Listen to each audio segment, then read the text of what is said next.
She asked me when I left. She said, I know post office anymore. Then I was That's kind of you. I thought She goes, I'm outside waiting to get into the crowd.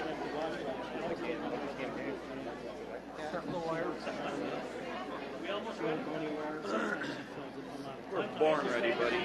We're on, yeah, we're good. Good, because the girl in my office will be tuning in. What time do we have? 7. I don't yet, because I'm not on this thing. Yeah, this, we ready? I'm ready. I'm not ready. I don't have my agenda. That's all right. I'll get there eventually. Good evening. Welcome. Please stand and join us in the Pledge of Allegiance. Pledge allegiance to the flag of the United States of America and to the republic for which it stands, one nation, under God, indivisible, with liberty and justice for all.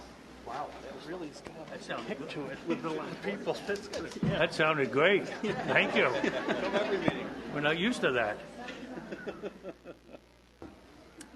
Next item on the agenda is a moment of silence.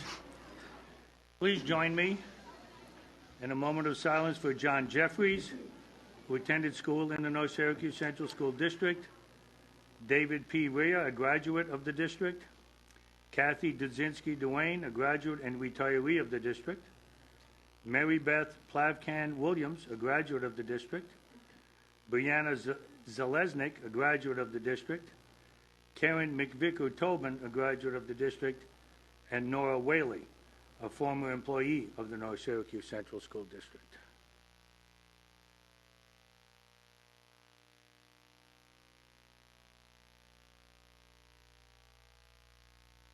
Thank you.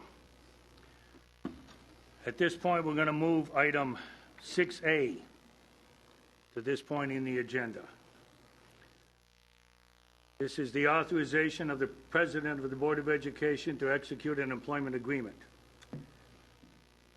Resolution approving employment agreement and authorization execution of employment agreement. Be it resolved that the Board of Education of the North Syracuse Central School District hereby adopts and approves the employment agreement between the Board of Education and Daniel D. Bowles, entered into on April 1, 2019, and be it resolved that the President of the Board of Education is hereby authorized and directed to execute said employment agreement. A motion, Mr. Maurizio. Second, Ms. McDonald. All in favor? I would like to note that Mr. Thorne is not here. He asked me to note that he would have voted yes had he been here. Mr. Bowles, congratulations, sir.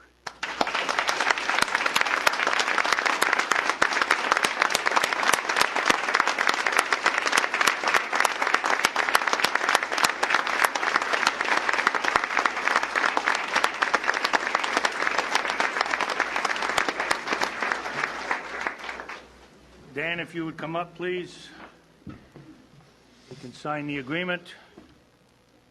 Make it official.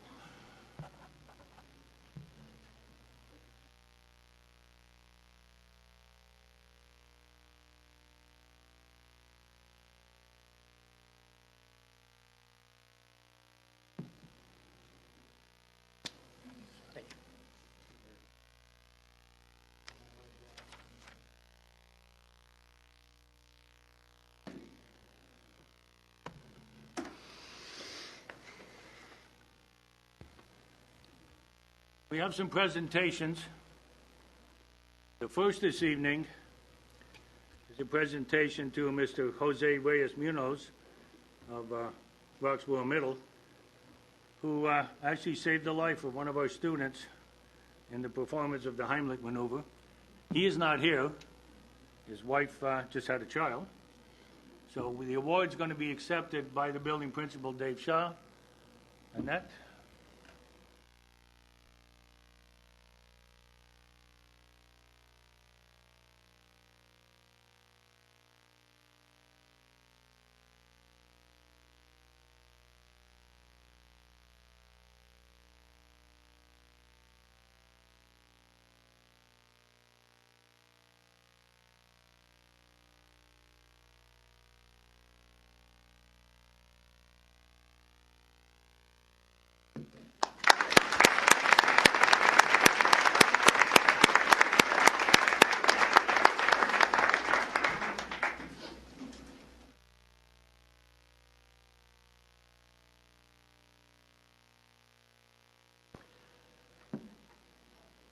2B, Office Personnel Appreciation Day.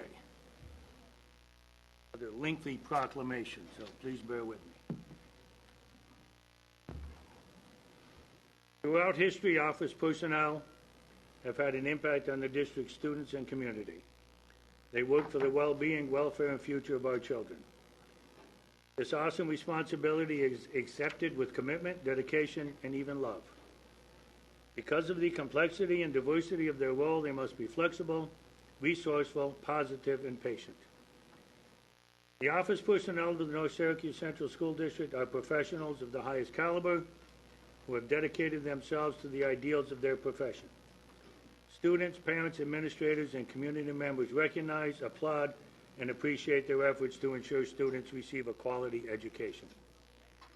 To honor the office personnel of the North Syracuse Central School District and their accomplishments and efforts on behalf of our community's most valuable resource, our children, I, Michael Shoes, the President of the Board of Education of the North Syracuse Central School District, on behalf of the Board, express our deepest gratitude and hereby declare April 24th, 2019 as Office Personnel Appreciation Day to be celebrated with appropriate educational activities. We have a motion to declare April 24, 19 as Office Personnel Day, Appreciation Day in the North Syracuse Central School District. We have a motion, Ms. Scanlon, Mr. Fufalia. All in favor? Motion carried. Mr. Keegan has a presentation on the... What did we forget? Oh, we do. My apologies. Who do we have? Kathy? Do you know if she's here?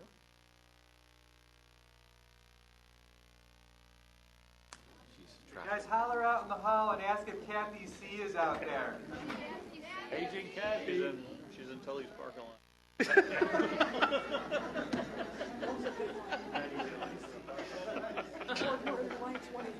Yeah.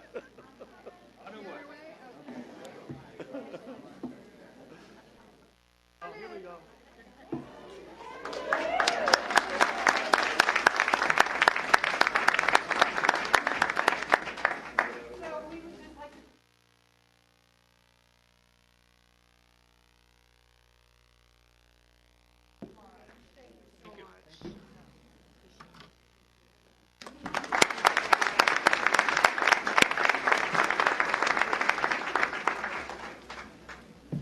Now, Mr. Keegan, 2019-20 general fund budget proposal.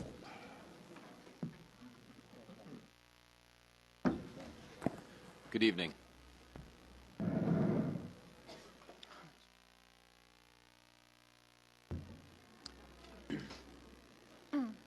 So tonight I'd like to talk to you about the final budget proposal, the one that our voters will consider subject to the board's adoption tonight. We'll talk about the usual things, our revenues, get a sense of what our final state aid is. We'll talk about the tax cap and look more closely at our expenses, in particular, those expenses that are driven by Vision 2020. We'll talk about buses and our fund balance and reserves very briefly, and then the vote and election information and the budget process timeline. So obviously a source of great pride here at the North Syracuse School District is our marching band. This is a picture of them in the Thanksgiving Day parade. So our estimated revenues for the 1920 school year are $166.7 million. And as I say every time I present this slide, we're very dependent on the tax levy, that's the blue portion of the pie, and our state aid, the green portion of the pie. Together those represent over 95% of the district's revenues. Kind of comparing year to year, you can see on the left the 2018-19 revenues or budgeted revenues, and then the 19-20 are compared to that. We did receive about $1.5 million of additional state aid this year, about a 2.8% increase. We are going to use a larger portion of our fund balance. We're going to increase that by about $1.3 million to appropriate about $3.7 million of fund balance. And let me explain that a minute, that we're going to take some money out of our savings to fund next year's budget. We think that the district can afford to do that based on our performance over the last several years. And we also feel that the investments that we're going to be making in Vision 2020 are critical to the organization, our staff, and our students. Another thing I'd like to point out is that our building aid's going down by about $2 million, and that's okay. That's because we've paid off a significant amount of our building debt in preparation for some of the projects we have coming down the road, and we were fully expecting that. And then our tax levy, I'll talk more about that in detail on another slide. That's about $2.4 million increase, or 2.77%. So our total revenues are up $3.5 million, or about 2.18%. So just focusing on state aid for a minute, the overall state budget for education went up about 3.7%. The total New York State spending on education is about $27.9 billion. One of the new things that came in this year, you've heard me talk a lot about foundation aid, and the governor and the legislature have adopted a budget that has this thing called the education equity formula in it. And I have to confess that I don't have a full understanding of it at this time, but I think that they're shifting their focus away from foundation aid. I'm somewhat disappointed about that, given the fact the school has not received its share of foundation aid. We'll see what this brings in the coming years. The other piece of news, big news in the budget, was that the tax cap is now permanent. And we're going to be getting more details on the implications of that. There were a few items we were hopeful would be changed in the formula, but at this point, we're not aware of any at this time that impact us. And then finally, one thing that's a good thing in the budget was that the budget authorizes district to establish a reserve for teachers' retirement. And one of the advantages of that, as you know, the teachers' retirement system works on a 5-year cycle where they do an amazing job managing the assets of the retirement system, and the district's contribution to that fluctuates as the market changes, but they do it over this 5-year period, which attempts to smooth the impact on the districts. We're at a point now where our funding rate is at a relatively low rate, lower than it's been. But we anticipate that cycle will turn around, and as we have extra funds, it would be something for us to consider, something for the board to consider, to fund a reserve so that we can make sure that we have the funds to continue to fund our teachers' retirement in the future. This is the detailed view. I won't take you through too much of this, but this is the basic components of our state aid. So the first column of numbers is the actual approved budget for this year. This is the budget we just found out about yesterday. And the next column that says Gen Report aid projection, that's the aid that we're projected to get this year. So you can see our foundation aid is up about $787,000. Our excess cost aid, those private and public numbers there, that's the aid for our special ed population. And that's going to be up about $724,000. I'm sorry, that's going to be up about $90,000 for private and down about $153,000 for our public. Now, the one thing I will tell you is that's somewhat dependent on the timing of the filing of STAC forms, and those happen throughout the year where we find out about special needs students, and so there may be some increase in that as we wrap up this year, but we're projected right now to get about $3.1 million and a little under $3 million in the 1920 school year. Looking at our transportation aid is the next big number. That's up slightly. Our BOCES aid is up. We've made huge investments in BOCES. We use a lot of their services, so it's not surprising that our aid is up about the amount of percentage-wise of the increase in our usage of BOCES. Our building aid is down, as I mentioned earlier, and our total aid, including building aid, is down about $500,000. Again, that's mostly due to the decline in building aid. So our total aid, including the UPK, is about $69.7 million for next year. So this is a picture of one of our elementary classrooms thanking their legislators. Very cute. And then Foundation Ed, I won't talk too much about this. We all know the story, but the bottom line, even with the latest adjustments, we're still about almost $10.5 million lower than the Campaign for Fiscal Equity lawsuit said that we should be receiving. And so it'll be. I'm anxious to see how the new formulas impact us going forward. Just to highlight some revenue assumptions, obviously this budget's based on the final New York State budget. Our property tax increase is based on the tax cap formula. The building aid, no impact to our, thank you to everybody that participated in that process, no impact due to the penalty waiver.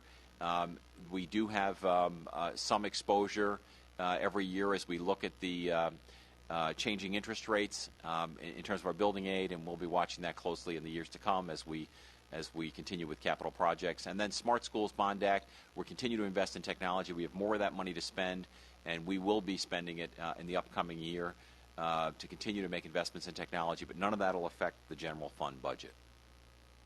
The tax cap. This is the tax cap that we filed with the Comptroller's Office, and this is the final numbers. Our tax levy for the current year that we're in now is $87.7 million. And we're projecting we're going to be levying about $90.2 million next year, or an increase of 2.77%, or about $2.4 million. And on a home of $100,000, it's about a $66 increase before STAR. Proposed expenditures. The good news is our proposed expenditures equal our proposed revenues. We have a balanced budget. I say this every year, but it's the most important thing we do, and that's to put adults in front of children. That therefore, we're a people-based business, and we spend most of our money on salaries and benefits, and that's the best use of our money, certainly. We have debt service of about $7.5 million. You can see our BOCES is about $16.8 million, another big number on the slide. We continue to invest in equipment and planning on doing another special project, security-related, next year as well. Comparing the details, the couple of things stand out here. The biggest one, obviously, we've got a fairly large increase in salaries. We're talking about adding another 26.8 positions this year. We continue to invest in our staff, particularly our instructional staff, and that's contemplated by this budget as it has the last 4 years. We've increased our staff each of the last 4 years. The other factor in there is that we've got many contracts that have not been concluded, and we've got some money in there for our contractual increases. On the benefits side, we've done well, modest increase in benefits. Debt service I talked about, since we've paid off some of that debt. Our debt service expense is down. BOCES is up about 8.5% due to the continued investment in instructional programs, technology, and special ed services that we procure from BOCES. Again, the budget's an increase of about $3.5 million, or 2.18%. I think I've covered most of these or talked a little bit about these. Our retirement costs, as you can see, the TRS, the actuary, the expense for TRS has gone down. ERS is about the same as it was this year. We've got contracts that are open, 9 of 12 bargaining units, and we've made significant increases in staffing, and we'll talk more about that in a moment around Vision 2020. Other big cost items, obviously fuel and transportation, energy cost, and BOCES are all kind of outlined here as well. So I'm going to discuss the next few slides here that are around Vision 2020. Specifically here, we're going to talk about the conditions for learning and the 4 of our focus areas around those conditions for learning, and kind of explain what we've already phased in over the last few years and then what is included in this proposed budget. Let me start by saying, as Mr. Keegan mentioned, this budget includes the addition of 26.8 positions, and we're very pleased to say that there are no layoffs in this budget.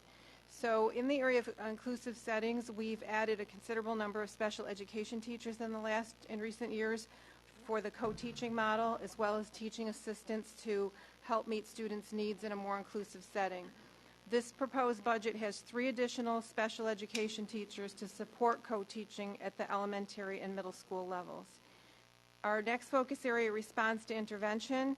This year we did have a teacher on special assignment added in, and proposed as an additional reading teacher, an additional school psychologist, as well as 2 school psychologist interns, stipends that hopefully we'll be able to get interns with the idea that they can help do the work that needs to be done, support students, support teachers in the classroom, as well as maybe a recruitment tool, because we all know that school psychologists are very difficult to find.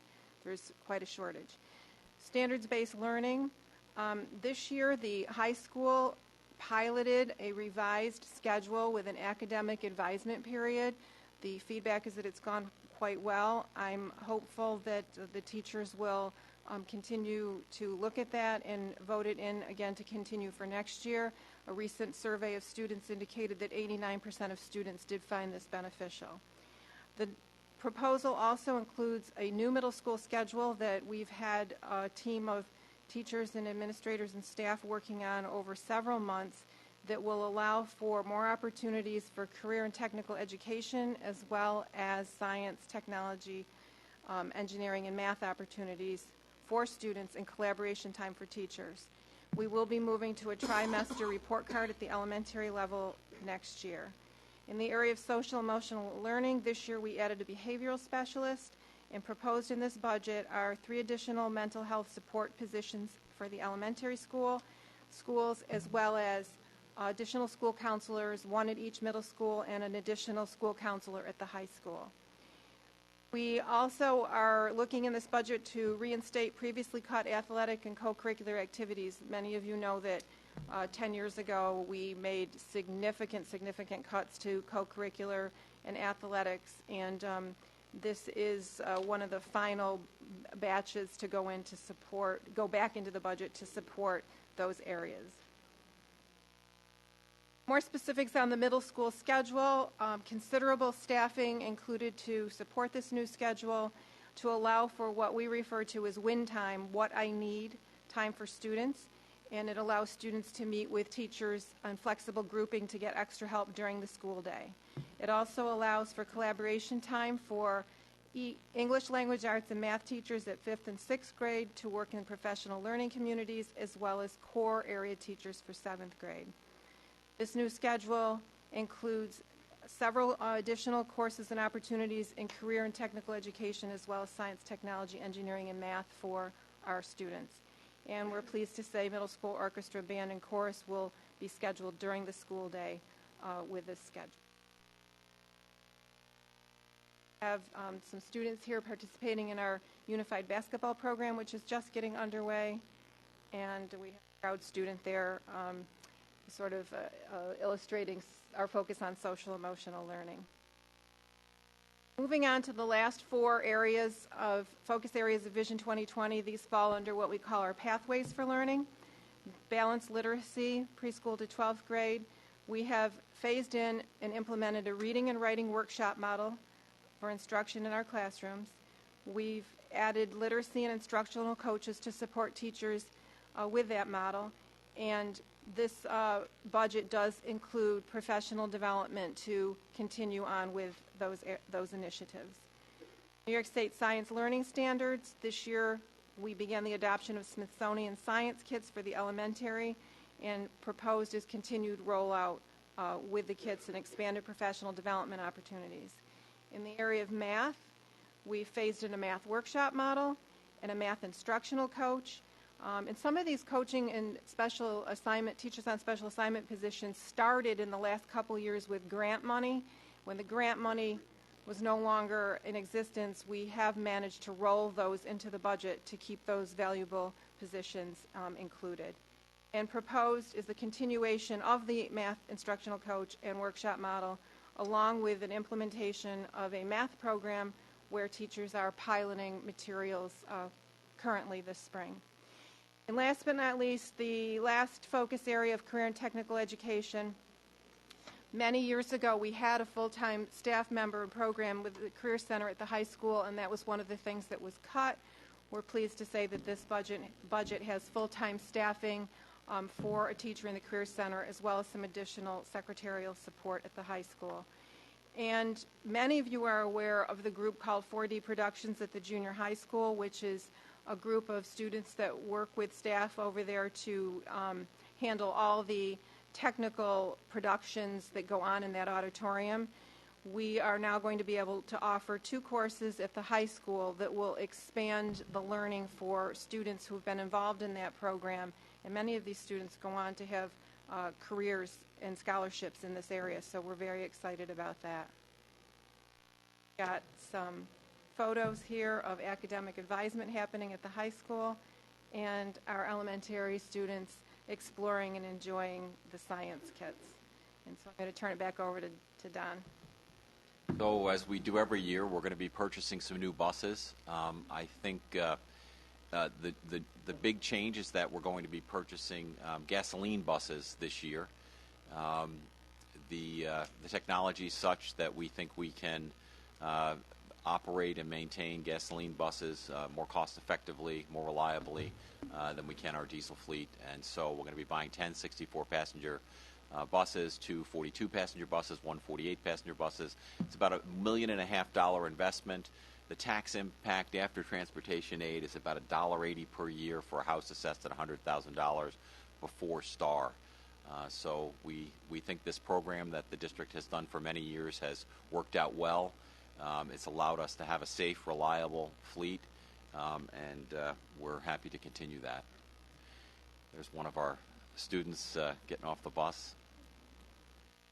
And then kind of in summary of, looking at the budget, again, I know I beat this foundation aid point to I guess most people would like me to stop talking about it, but I think we just need to continue to talk about the funding of equitable funding for schools, and it's certainly a big issue that we face as a district and need to stay on top of and keep talking to our legislators about.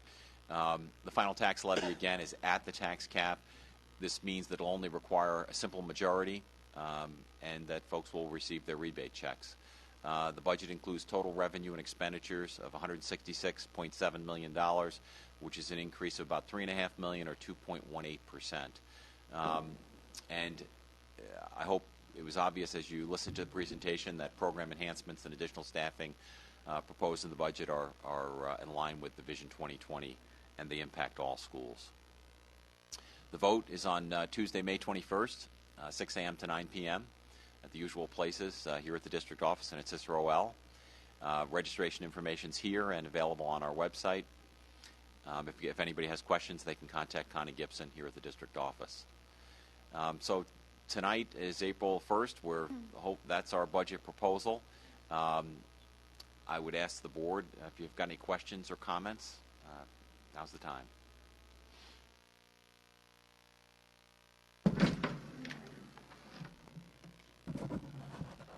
So first of all, I want to say this is very exciting to have new positions being hired, 26 new positions, and this is not filling positions from retirements. These are brand new positions.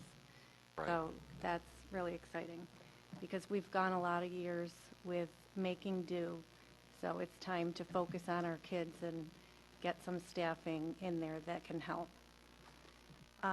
Also, with the new education equity formula, were we given any sort of standards? Is this budget year going to be, is it going to be phased in for next year? Because this is our budget, so, it's kind of late to impose any changes. I've got a lot of homework to do to learn more about. I think the state aid that we've been given in the final budget this year is the state aid we're going to get. I don't believe any of that's at risk. I just need to understand what the medium and long-term implications are of the formula change. And I would say that, unfortunately, the foundation aid formula wasn't particularly reliable, wasn't a reliable predictor of what our future aid would be, and hopefully this one will be more reliable and more equitable. And I'm also happy to hear about the new reserve we can start for the teachers' retirement.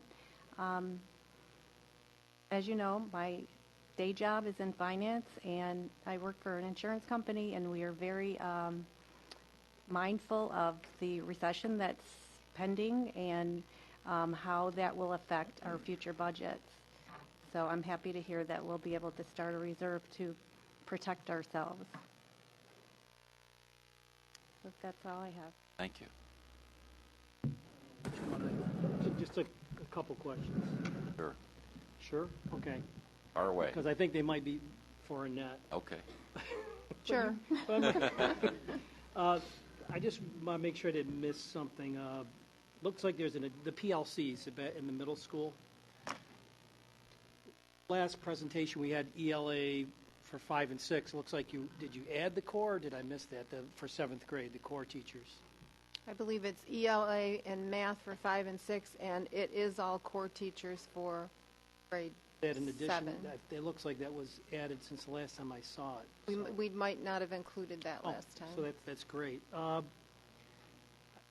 wanted to say the Friday letter, the data you put in there, I appreciate seeing that. It showed the drop in student enrollment, but the increase in staffing.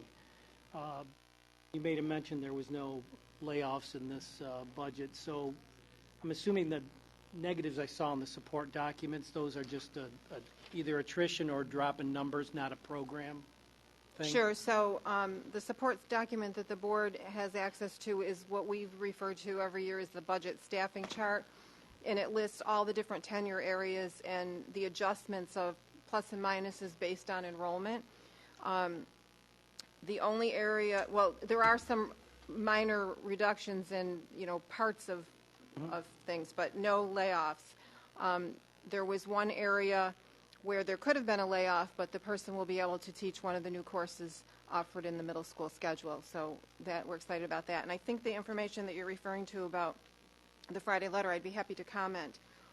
For those of you that don't know what we're talking about, my team and I provide the board with a letter every Friday with kind of updates on pertinent information. And we received some information last week that shows from 2015 to 16, we went from 101 to 2018-19 to 146 teaching assistants, so a 45% increase in the number of teaching assistants in the district. And during that same time period, over 4 years, from 579 to 750 teachers, which is a 30% increase, which I think kind of shows that we're back up to where we were prior to all the cuts that were made 10 or more years ago. And all that was done while enrollment has gone down just about 300 students. So people might ask, why do you need all these new positions if enrollment's gone down? And we've spent some time talking about that, and it really has to do with the type of programming that we're offering for students. The fact that even though enrollment's gone down, it's not like any one chunk in one particular place, so you still have to spread out staff, but we fill mental health needs and really the academic needs to have students really in college ready, made it so that in order for our initiatives to carry forward, we're proud to say that we've been able to add staff. No, thank you. I know the budget's tight, but I'm glad to see we're moving in a forward direction. I mean, people think the layoff climate's over, but if you saw the article about Rome, it's some pretty serious, very serious there. So, Mr. Keegan, as far as I'm concerned, you keep talking about foundation aid. So.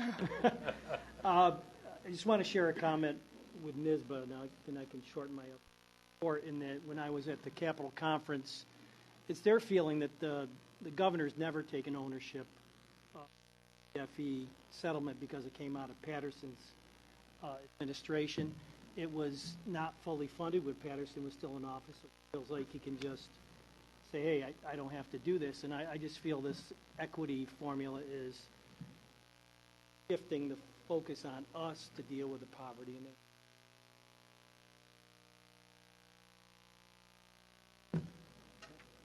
That's it.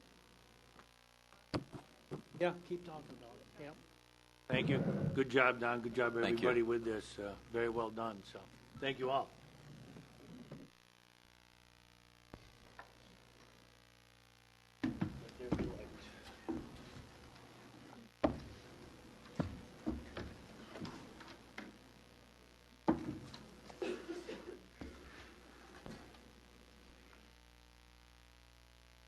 VA, comments from the audience. Mr. Kurula.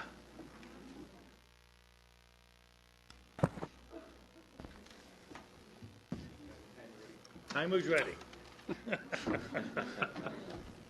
Good evening, board members. First and foremost, we wish to offer congratulations to Dan Bowles regarding his appointment and promotion to district superintendent. This association, we are happy for you and look forward to our collective work together. So congratulations.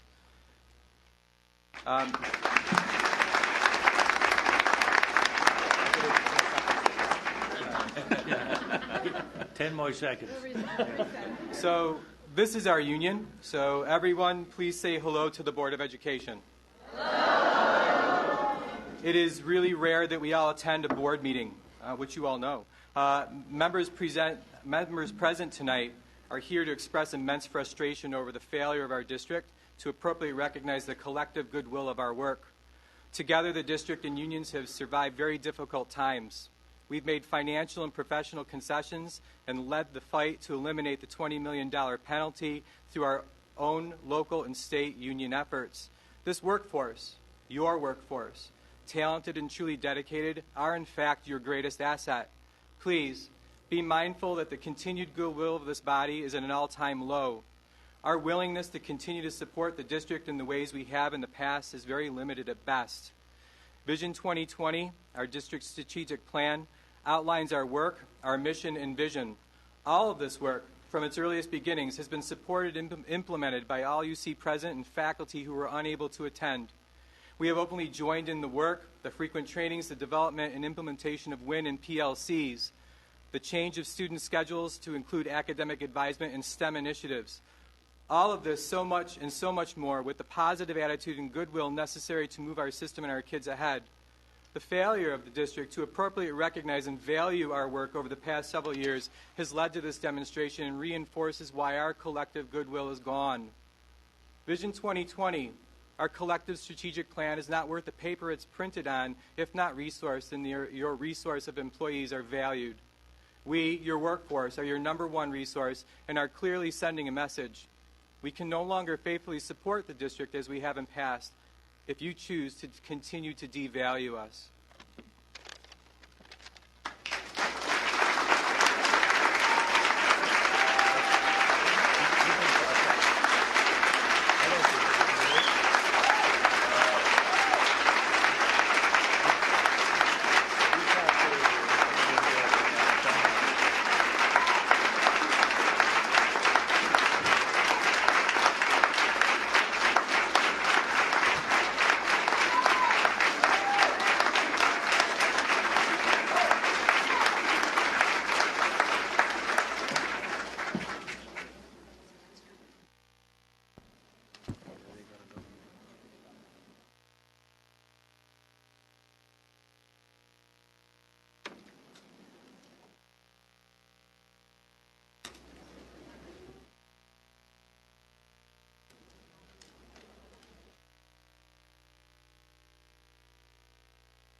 For them to clear out.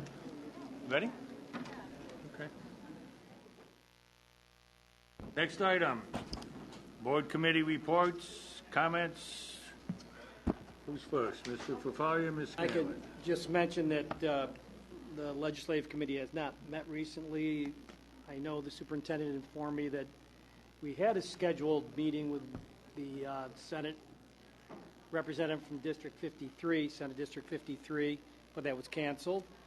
And we have one more still on the schedule with Senator Antonacci from the 50th, so we will probably keep that unless he cancels it, and hope to meet again by the end of the year to take a look at where to go. So even though the budget's over, or it's settled, I shouldn't say over, it's passed. We need to build relationships with our new senators. Thank you. Yeah? Us, Yes. last meeting. Pilots to be included. I don't. That did not It change. did not happen, yeah. And I think you heard comment about that at the breakfast also, when we had support. There was one thing, Mr. That was, BOCES, including BOCES debt in the calculation of the exclusion, was talked about, but we don't know if it ended up in there or not. I saw it in a thing that said it was, but Okay. I don't. Nisbet read did that not it say it was. was, but they didn't say it wasn't. Did you read it was in there too, Paul? I read it was in there. Okay, yes. good. So that means that districts that have debt because of a BOCES project, such Oswego County's in that boat, Clinton County BOCES, several others, they can now include that debt in the capital exclusion to increase the cap, because it's been prohibited before. The issue with pilots, we wanted to get them out of the cap entirely, and that just went nowhere. And that's going to really impact districts in Shenango County and up north where these wind farms are coming in. And that's going to devastate those districts, depending on how those pilots are structured, because they get no additional revenue from a pilot now. All these companies come in, they pay these huge pilots, and the district's net revenue stays flat. They don't get anything by keeping them in there. So we're going to try to work on that, but that's doubtful. I'm glad you brought that up, because there was so much talk about this, that, and the other thing being done to improve the tax cap. Yeah, Permanent, and basically nothing happened. nothing happened to And this improve has it. been the governor's signature, maybe one of his many things that he just adamant from the beginning that there was not political. And you've mentioned several times here that pieces of the pie shifting. Yes. And if you go back 20 years, you'll see it shifting over to us from the state. Yeah. Making it worse, plus strapping what we're able to do to fill that. Anything else? Mary, you've got policy, right? Yeah, so our next policy committee meeting, I went to a lacrosse game. I'd never seen a college lacrosse game before. That was interesting, but at our stadium with SU and Duke. I got there at 1 o'clock thinking I was getting ahead of the parking lot was full. Luckily, I got a real good spot. They got out of quickly, but the stands were almost full at 1. And interesting that Duke scored 3 times in the first 5 minutes, and then they played even until 5 minutes to go. But people left at the end of 3 quarters. The naysayers left, and as you know, in the last 5 minutes, Syracuse scored 3 goals and tied it up in overtime. It was a good day, exciting day. But I know we had Tim and his folks, but we had custodians there. We had the guys that plowed the day before. We had food service people there. We had a lot of people involved in that operation.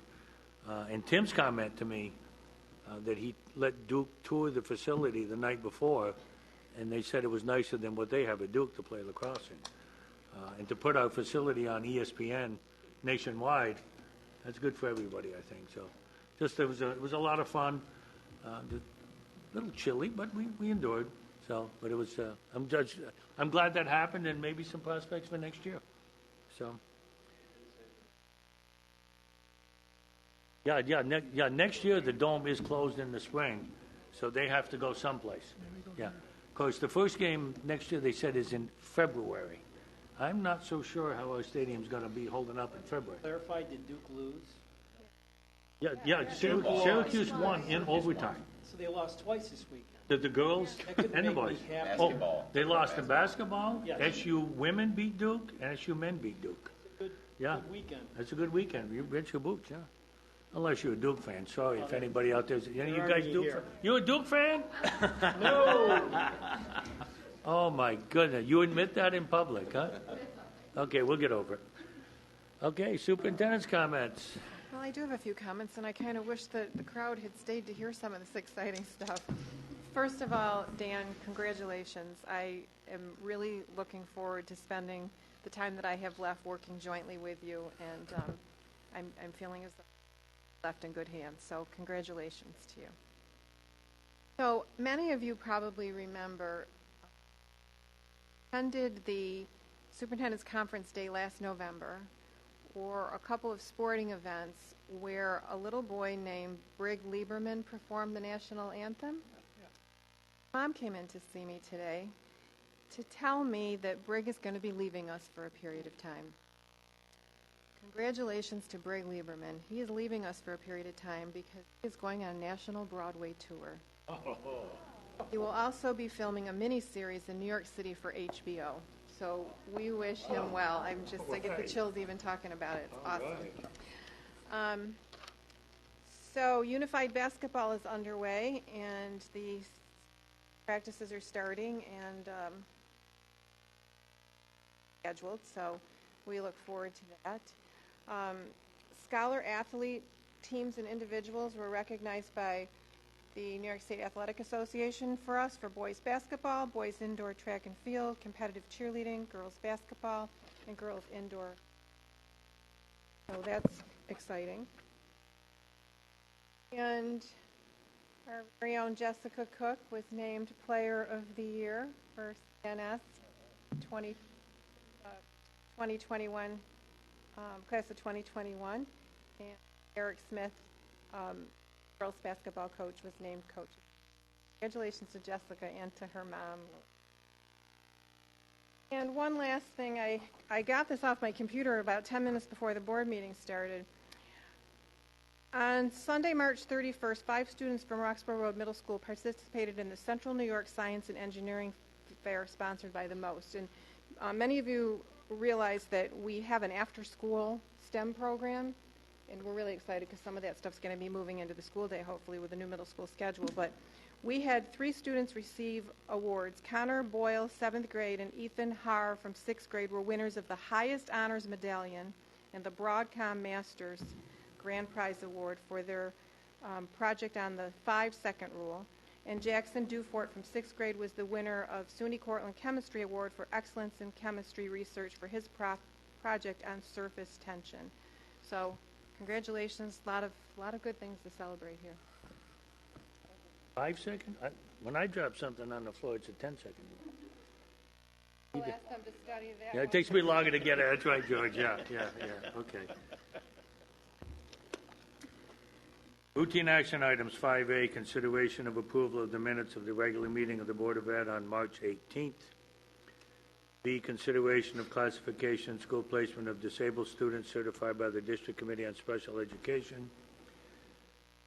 C, consideration of classification and placement of preschool disabled students certified by the District Committee on Preschool Special Education.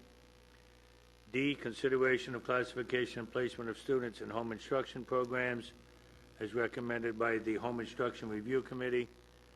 And D, consideration of contract award. Don, that's the tennis courts at the junior high. I can't tell you how excited I am to get these things replaced. They're an embarrassment. Yep. Okay, and that will go to Davis Walbridge, $348,000. So I will entertain a motion to approve 5A, B, C, D as a group. Ms. Kruger, Mr. D'Onofrio, all in favor. 6A has been taken care of. 6B, formal adoption of the 2019-20 school district budget or other lengthy resolution to place it before the voters on May 21, 2019 from 6 a.m. to 9 p.m. Amount of the budget $166,764.07. And there's the question there shall be in the booth. Shall the proposed 2019-20 budget for the North Syracuse Central School District in the amount of $166,760,407 approved by the Board of Education on April 1, 2019 be adopted? We need a motion. Mr. Fafaria and Ms. Scanlon. Roll call. Connie. Aye. Aye.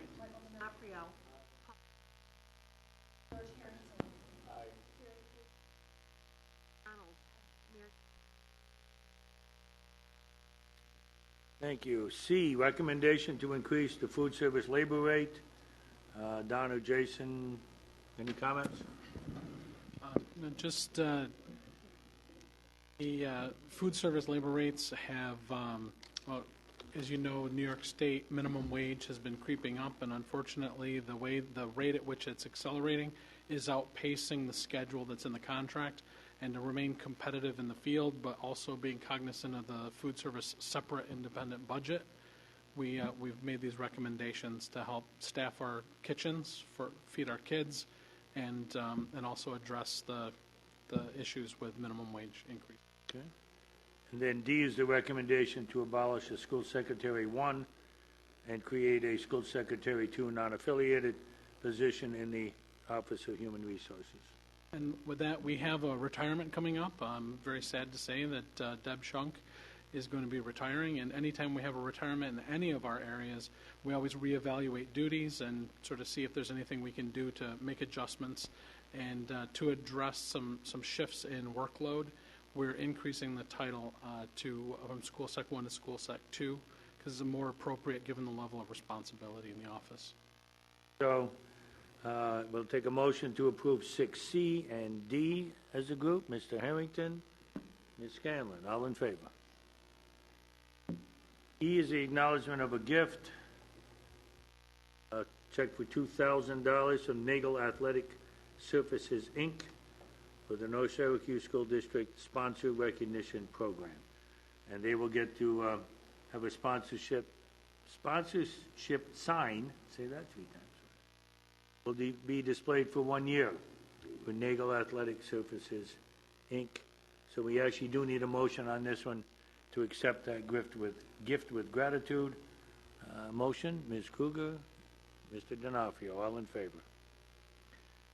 7A, instructional personnel report.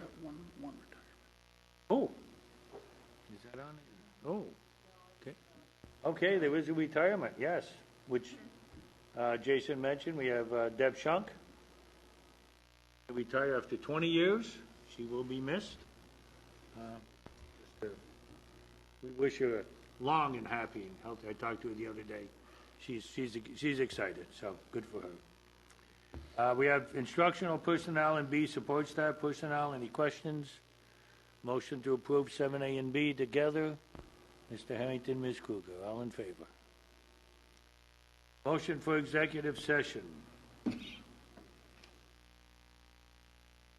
Motion to move into executive session for the purpose of receiving an update on negotiations with the principals, directors, middle managers, and North Syracuse Education Association bargaining units, to receive an update on 2 legal matters relative to potential litigation, and to review the employment record of 4 individuals with no action to follow. Motion, Mr. D'Onofrio, Mr. Maurizio, all in favor. And we will go to executive session, 7:15.